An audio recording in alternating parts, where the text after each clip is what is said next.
నమస్కారం ETV news కి స్వాగతం ముందుగా ముఖ్యాంశాలు ఉపాధ్యాయ ఏకీకృత సర్వీసులకు ప్రధాని మోదీ ఆమోదం దస్త్రాన్ని రాష్ట్రపతి ఆమోదానికి పంపిన ప్రధానమంత్రి కార్యాలయం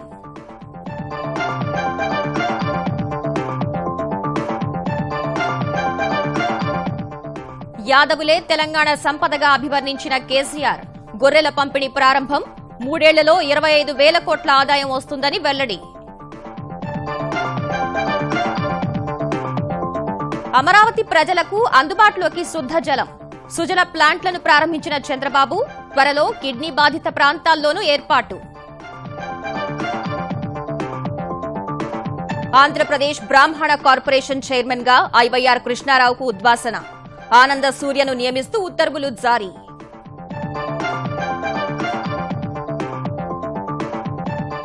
ఏపీ ప్రభుత్వ చర్యలను వ్యతిరేకిస్తూ చేసిన పోస్టులను సమర్థించుకున్న కృష్ణారావు మాజీ సీఎస్ స్థాయికి తగని వ్యాఖ్యలు చేశారన్న పరకాల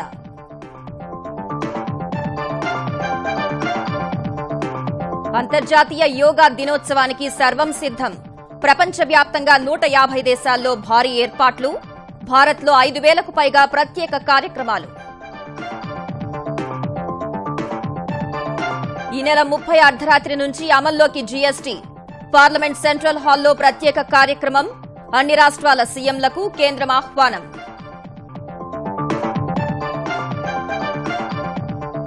భారత క్రికెట్ జట్టు కోచ్ పదవి నుంచి వైదొలిగిన కుంబ్లే వెస్టిండీస్ పర్యటనలో కొనసాగేందుకు నిరాకరణ రాజీనామా లేఖ సమర్పణ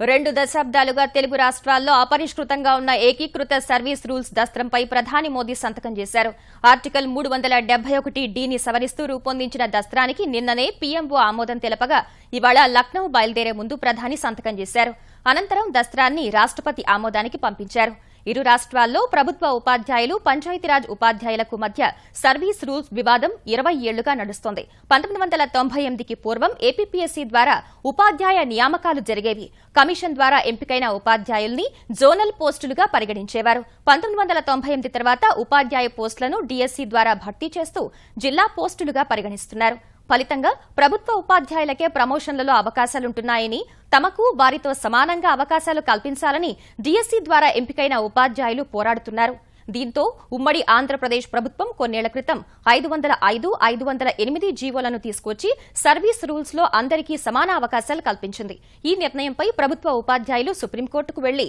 మళ్లీ పాత విధానాలను అమల్లోకి తీసుకువచ్చేలా తీర్పు పొందారు ఈ సమస్యకు ఆర్టికల్ 371 ని సవరించడమే పరిష్కారమని కేంద్ర హోంశాఖ ప్రధానికి వివరించింది సానుకూలత వ్యక్తం చేసిన ప్రధాని ఇవాళ సంతకం చేశారు రాష్ట్రపతి కూడా ఆమోదం తెలిపితే ప్రభుత్వ ఉపాధ్యాయులు పంచాయతీరాజ్ ఉపాధ్యాయులకు ప్రమోషన్లు బదిలీల్లో ఇకపై సమానమైన అవకాశాలు లభిస్తాయి రాష్ట్రంలోని 35 లక్షల మంది యాదవులే తెలంగాణకు గొప్ప సంపదని ముఖ్యమంత్రి చంద్రశేఖరరావు వ్యాఖ్యానించారు గ్రామీణ ఆర్థిక వ్యవస్థను పరిపుష్టం చేసే మహోన్నత లక్ష్యంతో గొల్ల కురుములకు 21 గొర్రెలను పంపిణీ చేసే కార్యక్రమాన్ని ఆయన సిద్దిపేట జిల్లా కొండపాకలో ప్రారంభించారు 3 ఏళ్లలో గొర్రెల పెంపకం ద్వారా యాదవులు 25,000 కోట్ల రూపాయల సంపదను సృష్టించబోతున్నారని కేసీఆర్ ప్రకటించారు తెలంగాణ ప్రభుత్వం 400 కోట్ల రూపాయలతో చేపట్టిన గొర్రె పిల్లల పంపిణీ కార్యక్రమాన్ని ముఖ్యమంత్రి కేసీఆర్ లాంఛనంగా ప్రారంభించారు సిద్దిపేట జిల్లా గజ్వేల్ నియోజకవర్గం కొండపాకలో డోలు వాయించిన ముఖ్యమంత్రి పథకానికి సంబంధించిన పత్రాలను లబ్దిదారులకు అందజేశారు కొండపాక మండలంలోని 825 మంది లబ్దిదారులకు గొర్రెల యూనిట్లను అందజేశారు ఒక్కో యూనిట్లో 20 గొర్రెలు ఒక పొట్టేలు ఉన్నాయి ఈ పథకం కింద ఈ ఏడాది 3,60,098 మందికి వచ్చే ఏడాది మరో 3,57,971 మందికి గొర్రెలను పంపిణీ చేయనున్నారు గొర్రెల పెంపకంతో భారీగా సంపదను సృష్టించబోతున్నట్లు ముఖ్యమంత్రి కేసీఆర్ ప్రకటించారు ఈ రోజు దాదాపు 1 కోటి గొర్రెల వరకు ఉన్నాయని చెప్తున్నారు లెక్క సరే 1.5 కోటి మనం చేస్తాం 2.5 కోట్లయితే 2 సంవత్సరాలలో 3 సార్లు ఈంత ఈ గొర్రెలు 2.5 × 3 7.5 కోట్ల గొర్రెలు అయితే ఒక 2 కోట్లు మళ్ళీ పెంపకానికి ఉంచుకొని ఒక 5 కోట్లు అమ్ముకున్నాం అనుకో 5,000 కాడికి ఒక గొర్రె చూసినా 25,000 కోట్లు 3వ సంవత్సరంలో మనం అడుగుపెట్టే నాటికి ఇది కేసీఆర్ మాట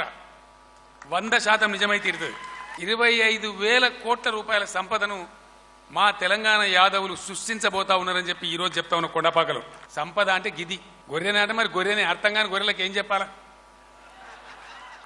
గొర్రెలకు వ్యాధులు సోకితే వైద్యం అందించే బాధ్యతను కూడా తెలంగాణ ప్రభుత్వమే తీసుకుంటుందని కేసీఆర్ తెలిపారు. గొర్రెలకు ఏదైనా ఇబ్బంది వస్తే, చిటుకు రోగాలను వస్తే మనకు తెలుసు. ఒక నంబర్ పెట్టినారు 1962. మీరు ఫోన్ చేసిన అర్ధ గంటలో 108 ఎట్లయితే వస్తుందో అర్ధ గంట లోపలనే వాహనం వచ్చి వాటికి వైద్యం కూడా చేస్తారు. 1962 ఆ రకం కూడా సదుపాయం ఏర్పాటు చేసుకుంటా ఉన్నాం. ఆకుపచ్చ తెలంగాణ సాధించేందుకే నీటిపారుదల ప్రాజెక్టులు చేపట్టామన్న ముఖ్యమంత్రి బలవన్ మరణాలకు పాల్పడవద్దని అన్నదాతలను కోరారు. ఆన్ గోయింగ్ ప్రాజెక్టులన్నీ ఆల్మోస్ట్ కంప్లీట్ చేసి అదనంగా పాతది కాకుండా 10 లక్షల ఎకరాలకు ఈ సంవత్సరం నీళ్లిచ్చేటువంటి ప్రయత్నం హరీష్ నాయకత్వంలో జరుగుతూ ఉంది. మీరందరూ మనమందరం కలలు కంటున్నటువంటి గోదావరి నీళ్లు వచ్చే సంవత్సరం జూన్ తర్వాత ఈ కొండపాక మండల ప్రజల పాదాలు కడగడానికి వస్తున్నదని చెప్పి నేను మనవి చేస్తా ఉన్నా. రైతు సోదరులకు నాది ఒకటే మనవి, మీకు ఏదైనా బాధ ఉంటే చెప్పండి, కానీ ఆత్మహత్యలు పిరికి పందల్లాగా చేసుకోవద్దు. అద్భుతమైన ప్రయాణం ముందుకు జరుగుతూ ఉంది. చాలా ఆశాభంగా ముందుకు పోతా ఉన్నాం. చాలా మంచి పని మీకు జరుగుతుంది. మీరు చాలా బాగుపడతారు. మళ్ళీ పాత రైతులు తయారవుతారు. చాలా ధీమాతో బతికేటువంటి రోజులు వస్తాయని నేను మనవి చేస్తా ఉన్నా. హైదరాబాద్ మినహా 95 గ్రామీణ నియోజకవర్గాల్లో మంత్రులు, ప్రజాప్రతినిధులు గొర్రెల పంపిణీ కార్యక్రమాన్ని ప్రారంభించారు. ఆరోగ్యవంతమైన సమాజం కోసం ప్రజలందరికీ సురక్షితమైన తాగునీరు అందించాలన్నదే తెలుగుదేశం ప్రభుత్వ లక్ష్యమని ముఖ్యమంత్రి చంద్రబాబు స్పష్టం చేశారు. రాజధాని ప్రాంతానికి రక్షిత తాగునీరు అందించే ఎన్టీఆర్ సుజల పథకాన్ని వెంకటపాలెంలో ముఖ్యమంత్రి ప్రారంభించారు. రాజధాని ప్రాంతంలో త్వరలోనే శాశ్వత సచివాలయం, పరిపాలనా నగర నిర్మాణం ప్రారంభం కానుందని స్పష్టం చేశారు. అమరావతిలో సురక్షితమైన తాగునీరు అందించే ఎన్టీఆర్ ట్రస్ట్, సిఆర్డీఏ సంయుక్తంగా నిర్మించిన సుజల క్లస్టర్ ప్లాంటును ముఖ్యమంత్రి చంద్రబాబు వెంకటపాలెంలో ప్రారంభించారు. అనంతరం నీటి సరఫరా ట్యాంకర్లను జెండా ఊపి పంపారు. సుజల పథకానికి సామాజిక బాధ్యతగా నిధులు సమకూర్చిన హెటిరో, మెగా ఇంజనీరింగ్ సంస్థలను అభినందించిన ఆయన మరింత మంది దాతలు ముందుకు రావాలని కోరారు. సుజల పథకంలో 20 లీటర్ల నీటిని కేవలం ₹2కే ఎన్టీఆర్ ట్రస్ట్ అందిస్తుందని చంద్రబాబు తెలిపారు. త్వరలోనే 9 ఎన్టీఆర్ సుజల ప్లాంట్లను రాష్ట్ర వ్యాప్తంగా ఏర్పాటు చేయనున్నట్లు ప్రకటించారు. మనమిచ్చే నీళ్లలో ఐరన్ గాని కొన్ని డెఫిషియన్సీస్ ఏమైనా ఉంటే అవి కూడా కలిపి సరఫరా చేసే అవకాశం వస్తుంది. దానికి అవసరమైతే గవర్నమెంటే డబ్బులు ఇస్తామని కూడా చెప్పాను. ఉద్యానంలో ఎక్కడైతే కిడ్నీ డిసీజెస్ ఉన్నాయో అలాంటి వ్యాధుల కోసం అక్కడ కూడా ఒక ప్లాంట్ పెట్టమన్నాం. అన్ని ఊర్లో పెట్టమన్నాం. అది కూడా జూలై ఎండ్కి అక్కడ కూడా ప్రారంభిస్తారు. ప్రకాశం జిల్లాలో కనిగిరిలో ఇదే మరి కిడ్నీ ప్రాబ్లం వచ్చింది. అక్కడ కూడా ప్లాంట్లు పెట్టమన్నాం. పేదవాళ్ళ ఆరోగ్యాన్ని కాపాడడానికి ఈ మంచినీళ్లు ఇవ్వగలిగితే దీనివల్ల బ్రహ్మాండమైన ఫలితాలు వస్తాయి.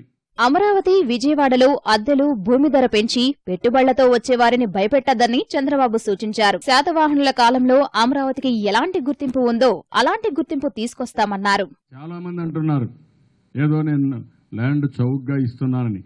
కాదు, హైదరాబాద్ ఒకసారి ఆలోచిస్తే ఆ రోజు కూడా ల్యాండ్ ఇచ్చినప్పుడు 1 ఎకరా 100 మంది ఉద్యోగాల కోసం, 100 ఎకరాలుంటే 1,00,000 మంది ఉద్యోగాలకు ఇవ్వాలని ఒక రూల్ పెట్టుకొని ఆ రోజు ఉద్యోగాల కోసం పెద్ద ఎత్తున ఐటీ కంపెనీలకు ఇచ్చాను. ఇవన్నీ వచ్చిన తర్వాత హోటల్స్ వచ్చాయి, షాపింగ్ మాల్స్ వచ్చాయి, హాస్పిటల్స్ వచ్చాయి. ఇవన్నీ ఒకటి వచ్చిన తర్వాత చాలామంది వచ్చి అక్కడ సెటిల్ అయ్యారు. ఇప్పుడు ఎవరన్నా హైదరాబాద్ నుంచి ఇక్కడ రమ్మంటే మాకు అన్ని వస్తువులున్నాయి, ఇప్పుడు మేము రాలేమని అమరావతిలో ఉండేవాళ్ళు కూడా హైదరాబాద్లో ఉండాలనుకుంటున్నారు. నేను ఆ మాట చెప్పా. రేపు రాబోయే రోజుల్లో ఎందుకు రాలేకపోయామనే బాధపడే రోజు వస్తుంది. అది అమరావతి యొక్క శక్తి అని చెప్పి మొన్న నేను చెప్పాను, వచ్చేసి చూపిస్తాం. వెంకటపాలెంలో ఎన్టీఆర్ సుజల ప్లాంట్ ఏర్పాటుకు సహకరించిన వారిని చంద్రబాబు సన్మానించారు. ఆంధ్రప్రదేశ్ బ్రాహ్మణ సంక్షేమ కార్పొరేషన్ చైర్మన్ గా ఐవైఆర్ కృష్ణారావును ఆంధ్రప్రదేశ్ ప్రభుత్వం తప్పించింది. ఆయన స్థానంలో వేమూరి ఆనంద సూర్యను నియమించింది. ప్రభుత్వం ముఖ్యమంత్రి నిర్ణయాలకు వ్యతిరేకంగా సామాజిక మాధ్యమాల్లో పోస్టులు పెట్టడం సహా ప్రతిపక్ష నేతలతో సత్సంబంధాలు కొనసాగిస్తున్నారనే ఫిర్యాదులను పరిగణనలోకి తీసుకున్న ముఖ్యమంత్రి చంద్రబాబు అందరి అభిప్రాయాలు తీసుకుని ఐవైఆర్ను పదవి నుంచి తప్పించారు. కొంతకాలంగా నివురుగప్పిన నిప్పులా ఉన్న ఐవైఆర్ కృష్ణారావు వ్యవహారానికి ఎట్టకేలకు తెరపడింది. 2 ఏళ్లుగా బ్రాహ్మణ కార్పొరేషన్ చైర్మన్ పదవిలో కొనసాగిన కృష్ణారావు తన ఫేస్బుక్ ఖాతాలో ప్రభుత్వానికి, పార్టీకి వ్యతిరేకంగా సామాజిక మాధ్యమాల్లో అనేక పోస్టులు షేర్ చేయడంపై చంద్రబాబుకు నేతల నుంచి పెద్ద ఎత్తున ఫిర్యాదులందాయి. కార్యకర్తలను కాదని సముచిత స్థానమిచ్చి గౌరవిస్తే ప్రతిష్ట దిగజార్చారంటూ తెలుగుదేశం నాయకులు ఆగ్రహం వ్యక్తం చేశారు. అందరి అభిప్రాయాలను పరిగణనలోకి తీసుకున్న చంద్రబాబు ఐవైఆర్ పై వేటు వేయాలని నిర్ణయించారు. విషయాన్ని తెలుసుకున్న ఐవైఆర్ హైదరాబాద్ లో ప్రెస్ మీట్ పెట్టాలని నిర్ణయించడం, వెంటనే తొలగింపు ఉత్తర్వులు జారీ చేయడం చకచకా జరిగిపోయాయి. ఐవైఆర్ పై వేటు వేస్తూ ఉత్తర్వులు వెలువడిన కాసేపటికే బ్రాహ్మణ సంక్షేమ కార్పొరేషన్ కొత్త చైర్మన్ గా వేమూరి ఆనంద సూర్యను నియమిస్తూ ప్రభుత్వ ప్రత్యేక ప్రధాన కార్యదర్శి డి సాంబశివరావు ఉత్తర్వులు జారీ చేశారు. సరిగ్గా అదే సమయంలో హైదరాబాద్ లో మాట్లాడిన కృష్ణారావు ఫేస్బుక్ లో తన పోస్టులు, చేసిన షేర్లను సమర్థించుకున్నారు. గౌతమిపుత్ర శాతకర్ణికి ట్యాక్స్ కన్సెషన్ ఇవ్వటం న్యాయబద్ధం కాదని పోస్ట్ పెట్టా. అది వీళ్లకు నచ్చలేదు. ఇది గవర్నమెంట్ కు వ్యతిరేకంగా నువ్వు పోస్ట్ పెడతావా? గుట్టూరి రవికిరణ్ ఎవరు అతని పేరు, అతన్ని అరెస్ట్ చేశారు. అరెస్ట్ చేసినప్పుడు నేను చాలా ఫీల్ అయ్యాను. ఏంటి మనం ఏదైనా ఫ్యాసిస్ట్ రాజ్యంలో ఉన్నామా, ప్రజాస్వామ్యంలో ఉన్నామా? బాగా అనిపించింది. ప్రత్యక్ష ఎన్నికల్లో పాల్గొనే ఉద్దేశమే నాకు లేదు. ఆ అర్ధ బలము, అంగబలము, ఇంకో బలము నాకు లేవు. ఇంత బతికి ఏదో అన్నట్టు సీఎస్ గా చేసి ఉన్న పొజిషన్ అంతా అనుభవించి పోయేది ఎమ్మెల్యే ఇవ్వలేదని పోస్టులు పెడతానా? పొలిటికల్ మైలేజ్ రావట్లేదు అనేది అదో పెద్ద నా మీద అభాండం కింద వేశారు. ప్రతి మీటింగ్ లో వెళ్ళిన చోట సీక్వెన్స్ ఆఫ్ ఈవెంట్స్ గా what is the position of the brahmins, how it has deteriorated అనేది చెప్పి వారి కార్పొరేషన్ పెట్టారు. మనకు కృతజ్ఞతలుగా ఉండాలి. 1-2 ఉత్తరాలు చెప్పి మానేస్తున్నాను. భజన చేయమంటే నా వల్ల కాదు. సీనియర్ ఐఏఎస్ అధికారిగా, ప్రభుత్వ ప్రధాన కార్యదర్శిగా పనిచేసిన కృష్ణారావు వ్యాఖ్యలు ఆయన స్థాయికి తగ్గట్లు లేవని ఆంధ్రప్రదేశ్ ప్రభుత్వ సలహాదారు పరకాల ప్రభాకర్ అన్నారు. భజన చేయాలా అని అన్నారు. భజన చేయమని ఎవరు అడగలేదు. ముఖ్యమంత్రి గారికి ఒక కమిట్మెంట్ ఉంది. ఆ కమిట్మెంట్ కి అనుగుణంగా ఒక కార్పొరేషన్ ఏర్పాటు చేసి ఉన్నంతలోనే కడుపులోంచి తీసిపెట్టడమే. ఇవాళ రాష్ట్రానికి పెద్దగా నిధులున్నటువంటి పరిస్థితి కాదు. అయినా కూడా నిధులిచ్చి పెద్దవారైనటువంటి కృష్ణారావు గారు లాంటి వారికి బాధ్యతలు ఇచ్చి సమాజాన్ని చేదోడు వాదోడుగా ఉండాలి, సహాయకంగా ఉండాలి అనేటువంటి ఉద్దేశంతో పెట్టినటువంటిది. మంచి పథకాలని ఈ కార్పొరేషన్ ద్వారా అమలు చేస్తున్నారు. ప్రభుత్వానికి వ్యతిరేకంగా, శాసన మండలికి వ్యతిరేకంగా, శాసనసభకు వ్యతిరేకంగా, దళిత శాసనసభ్యురాళ్లకు వ్యతిరేకంగా వారిని అసభ్యంగా చూపిస్తూ పెట్టినటువంటి సోషల్ మీడియా పోస్టుల్ని వాటికి ప్రభుత్వం నుంచి అభ్యంతరం చెప్తే మనం ప్రజాస్వామ్యంలో ఉన్నామా, ఫ్యాసిజంలో ఉన్నామా అనేటువంటి మాట కొంచెం విపరీతంగా కనపడుతుంది. పెద్దలు వారిని మనం విమర్శించకూడదు. ప్రభుత్వం తీసుకున్నటువంటి నిర్ణయాలలో ఏవైనా చిన్న చిన్న లోపాలు ఉంటే ముఖ్యమంత్రి గారికో లేకపోతే ప్రభుత్వంలో ఉన్నటువంటి ఇతరులకో వారి మనసులో ఉన్న మాట చెప్పచ్చు. దాని గురించి పెద్దగా ఇబ్బంది ఏం లేదు. అయితే దాన్ని పట్టుకుని మనం వీధికి ఎక్కడం అనేటువంటిది అంత బాగాలేదు అనేటువంటిది మీ అందరికీ తెలియజేయాలని ఇవాళ మిమ్మల్ని అందరినీ పిలిచారు. ఆంధ్రప్రదేశ్ ప్రజా ప్రతినిధులు సైతం ఐవైఆర్ తీరుపై తీవ్ర అసంతృప్తి వ్యక్తం చేశారు. పదవి నుంచి ఆయన తొలగింపు నిర్ణయాన్ని సమర్థించారు. అత్యధికంగా బ్రాహ్మణులు ఉన్నటువంటి నియోజకవర్గం నాది. గోష్పాద క్షేత్రం పక్కన కొవ్వూరు ఉండేది. ఆ ప్రాంతంలో ఉన్నటువంటి బ్రాహ్మణులకు సంబంధించి ఎవరికి ఇచ్చారు, ఎవరికి ఏం చేశారు అనేది ఈ రోజుకు నాకు సమాచారం అందించినటువంటి పరిస్థితి ఉంది. దాంతోపాటుగా స్వేచ్ఛను ఆయన ఎక్కువగా ఉపయోగించుకున్నటువంటి పరిస్థితి ఉంది. ఏదైతే రవికిరణ్ పోస్టులకు కానీ ఈరోజు ఆయన స్పందించే తీరు సరిగా లేదు. 3వ అంతర్జాతీయ యోగా దినోత్సవాన్ని వైభవంగా జరుపుకునేందుకు యావత్ ప్రపంచం సిద్దమైంది. న్యూయార్క్ సెంట్రల్ పార్క్, పారిస్లోని ఈఫిల్ టవర్, లండన్లో ట్రాఫల్గర్ స్క్వేర్ తదితర ప్రముఖ పర్యాటక ప్రాంతాలు సహా విశ్వవ్యాప్తంగా 105 దేశాల్లో యోగా దినోత్సవాన్ని నిర్వహించనున్నారు. భారత్లో మొత్తం 5,000 చోట్ల యోగా కార్యక్రమాలు నిర్వహించనున్నట్లు ఆయుష్ మంత్రిత్వ శాఖ తెలిపింది. ఉత్తరప్రదేశ్ రాజధాని లక్నోలోని రామాబాయ్ అంబేద్కర్ మైదానంలో జరిగే ప్రధాన కార్యక్రమంలో ప్రధాని నరేంద్ర మోదీ యోగాసనాలు వేయనున్నారు. ఉదయం 7 గంటల నుంచి 7 గంటల 45 నిమిషాల వరకు జరిగే ఈ కార్యక్రమంలో 55,000 మంది పాల్గొననున్నారు. ఈ కార్యక్రమాన్ని దృష్టిలో పెట్టుకుని అధికారులు పటిష్ట భద్రతా ఏర్పాట్లు చేశారు. గుజరాత్లోని అహ్మదాబాద్లో యోగా గురువు బాబా రామ్దేవ్ ఆధ్వర్యంలో యోగా వేడుక జరగనుండా ఈ కార్యక్రమంలో 4 లక్షల మంది పాల్గొంటారు. కేంద్ర మంత్రులంతా వేర్వేరు రాష్ట్రాల్లో నిర్వహించే కార్యక్రమాలకు హాజరు కానున్నారు. అన్ని దేశాల్లో కూడా యోగా దినోత్సవాన్ని ఘనంగా నిర్వహించేందుకు ఇప్పటికే సన్నాహక కార్యక్రమాలు జరిగాయి.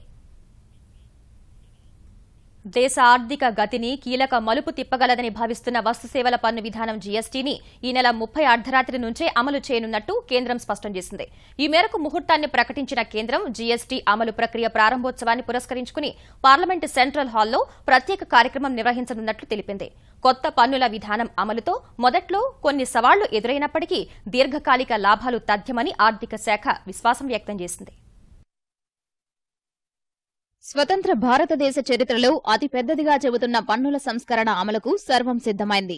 ప్రస్తుతమున్న బహుళ పన్నుల విధానాన్ని ఏకీకృతంగా మార్చుతూ ఎన్డీఏ సర్కారు తీసుకొచ్చిన రాజ్యాంగ సవరణ చట్టం మేరకు వస్తు సేవల పన్ను విధానం ఈ నెల 30 అర్ధరాత్రి అమల్లోకి రానుంది.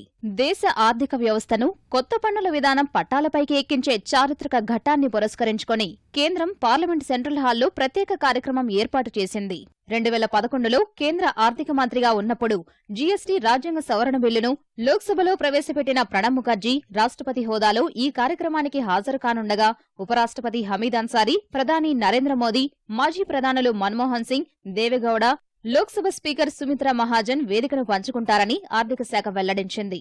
జీఎస్టీ ప్రారంభోత్సవానికి లోక్సభ, రాజ్యసభ సభ్యులు, అన్ని రాష్ట్రాల ముఖ్యమంత్రులు, ఆర్థిక మంత్రులను ఆహ్వానిస్తామని ఆర్థిక మంత్రి జైట్లీ తెలిపారు.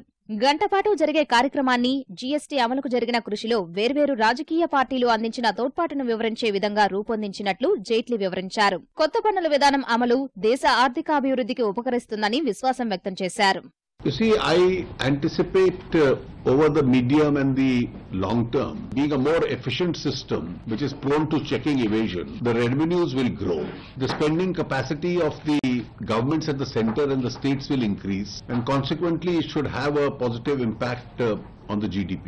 We should be prepared that when the switchover takes place, in the short terms there will be some challenges. And because it is prone to checking evasion, in the long run the number of assessees will also increase. All reforms initially are seen as disruptive and in the long run are seen result yielding reforms.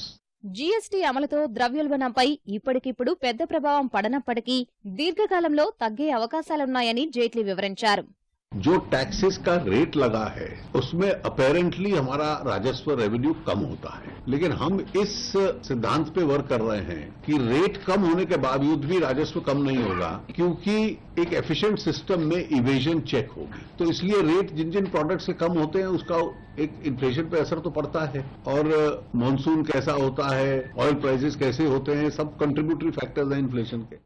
తాగు, సాగునీటి ప్రాజెక్టులపై GST భారాన్ని తగ్గించాలన్న విజ్ఞప్తిపై జైట్లీ సానుకూలంగా స్పందించారు. The Telangana government has raised that issue. The Telangana IT Minister, Mr. KTR, met me today also. He raised it in the meeting. The system we follow is that any proposal which comes up should come up in writing, and the Fitment Committee first considers it and then brings it to the Council. It's a reasonable proposal he has made. I spoke to the Chief Minister also today, and I'm sure when they make the proposal in writing, it will be considered by the Fitment Committee. ఇదే సమయంలో GST విధానానికి మారడానికి ఇంకా గడువు ఇవ్వాలన్న అభ్యర్థనలో అర్థం లేదన్న జైట్లీ మరింత సమయం ఇచ్చే ప్రసక్తే లేదని తేల్చి చెప్పారు. You see, we have for the last 6 months been saying that the date is 1st July. Nobody had any business not to be ready. Even when we have finally announced that it is 1st of July, the readiness will be determined when you have to file your first return, which is 10th August. That also we have extended it to 15th September. So 2.5 months are available for him to get ready. And if he's still not ready, I'm afraid then he doesn't want to be ready.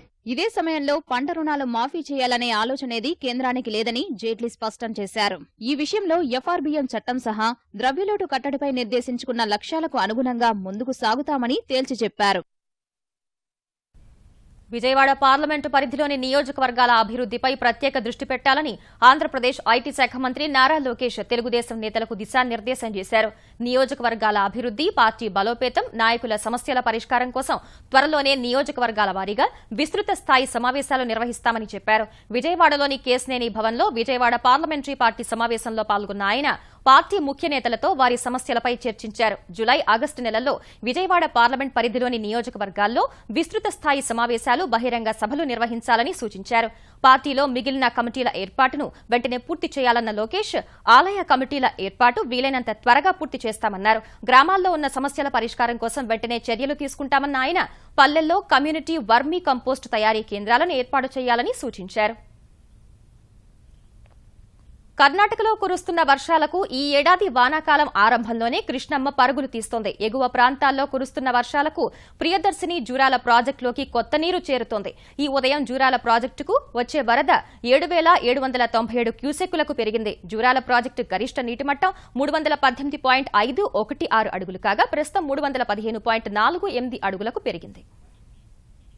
నిరుపేదలకు సైతం అత్యంత తక్కువ ధరకే ఔషధాలు అందేలా శాస్త్రవేత్తలు కృషి చేయాలని ప్రధానమంత్రి నరేంద్ర మోదీ పిలుపునిచ్చారు. 2 రోజుల ఉత్తరప్రదేశ్ పర్యటనలో భాగంగా రాజధాని లక్నోలో కేంద్ర ఔషధ పరిశోధనా కేంద్రం ఏపీజే అబ్దుల్ కలాం సాంకేతిక విశ్వవిద్యాలయంలో నూతన ప్రాంగణాన్ని ప్రారంభించిన ప్రధాని యువత ఆధునిక సాంకేతికతను అందిపుచ్చుకోవాలని పిలుపునిచ్చారు. ఎన్డీఏ రాష్ట్రపతి అభ్యర్థిగా ఎంపికైన బీహార్ గవర్నర్ రామ్నాథ్ కోవింద్ తన పదవికి రాజీనామా చేశారు. కోవింద్ తన రాజీనామాను రాష్ట్రపతి ప్రణబ్ ముఖర్జీకి పంపించగా ఆయన వెంటనే దాన్ని ఆమోదించారు. బంగాల్ గవర్నర్ కేసరీనాథ్ త్రిపాఠికి బీహార్ గవర్నర్గా అదనపు బాధ్యతలు అప్పగిస్తూ రాష్ట్రపతి భవన్ ఉత్తర్వులు జారీ చేసింది. రాష్ట్రపతి ఎన్నికల్లో నామినేషన్లు సహా చేపట్టాల్సిన ప్రక్రియలకు వీలుగా కోవింద్ బీహార్ గవర్నర్ పదవికి రాజీనామా చేశారు. రాష్ట్రపతి ఎన్నికల్లో రామ్నాథ్ కోవింద్ అభ్యర్థిత్వానికి ఎన్డీఏ భాగస్వామ్య పక్షమైన శివసేన ఎట్టకేలకు మద్దతు తెలిపింది. మద్దతుపై ఆలోచించి నిర్ణయం తీసుకుంటామని సోమవారం భాజపా అధ్యక్షుడు అమిత్ షాకు ఫోన్లో చెప్పిన కాసేపటి తర్వాత భాజపా నిర్ణయంపై సునిశిత విమర్శలు గుప్పించిన శివసేన అధినేత ఉద్దవ్ ఠాక్రే చివరకు మద్దతు ప్రకటించారు. 1000 కోట్ల విలువైన బినామీ లావాదేవీలు, పన్ను ఎగవేత కేసుల్లో ఆర్జేడీ అధినేత లాలూ ప్రసాద్ కుటుంబ సభ్యుల చుట్టూ ఉచ్చు బిగుస్తోంది. గతేడాది నవంబర్ 1న అమల్లోకొచ్చిన బినామీ లావాదేవీల నిషేధం చట్టం కింద లాలూ భార్య, కుమారుడు, కుమార్తెలపై అభియోగాలు మోపిన ఆదాయపు పన్ను శాఖ వారికి చెందిన దాదాపు 180 కోట్ల రూపాయల విలువైన ఆస్తుల్ని అటాచ్ చేసింది. ఈ మేరకు ఆస్తుల తాత్కాలిక జప్తునకు సంబంధించి లాలూ భార్య రబ్రీదేవి, కుమార్తెలు మిసా భారతి, చందా, రాగిణి, అల్లుడు శైలేష్ కుమార్, బీహార్ ఉప ముఖ్యమంత్రి తేజస్వి యాదవ్ ఐటీ శాఖ తాకీదులిచ్చింది.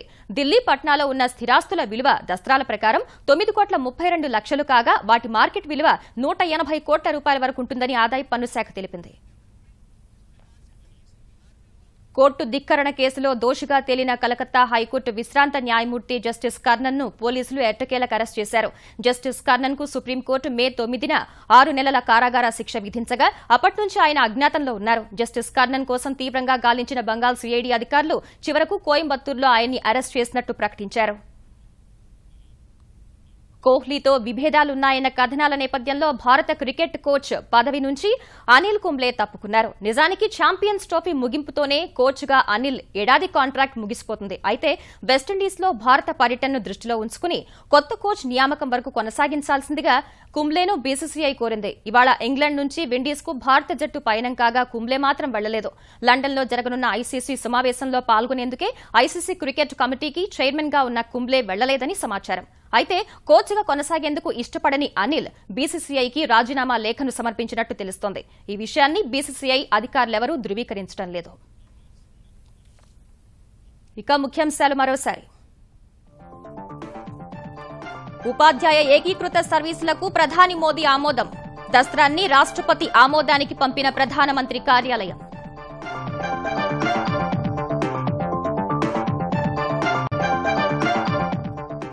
యాదవులే తెలంగాణ సంపదగా అభివర్ణించిన కేసీఆర్.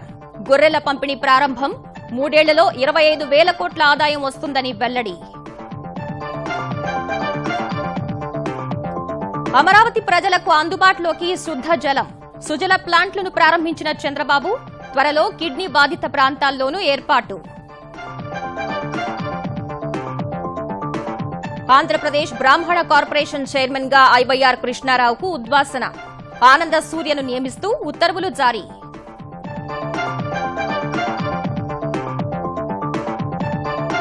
ఏపీ ప్రభుత్వ చర్యలను వ్యతిరేకిస్తూ చేసిన పోస్టులను సమర్థించుకున్న కృష్ణారావు. మాజీ సీఎస్ స్థాయికి తగని వ్యాఖ్యలు చేశారన్న పరకాల.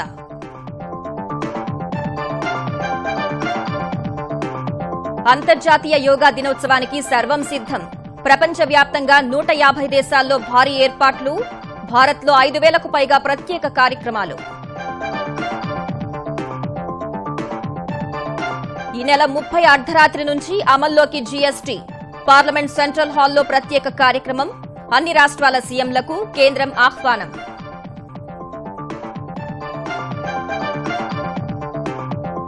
భారత క్రికెట్ జట్టు కోచ్ పదవి నుంచి వైదొలిగిన కుంబ్లే వెస్టిండీస్ పర్యటనలో కొనసాగేందుకు నిరాకరణ, రాజీనామా లేఖ సమర్పణ.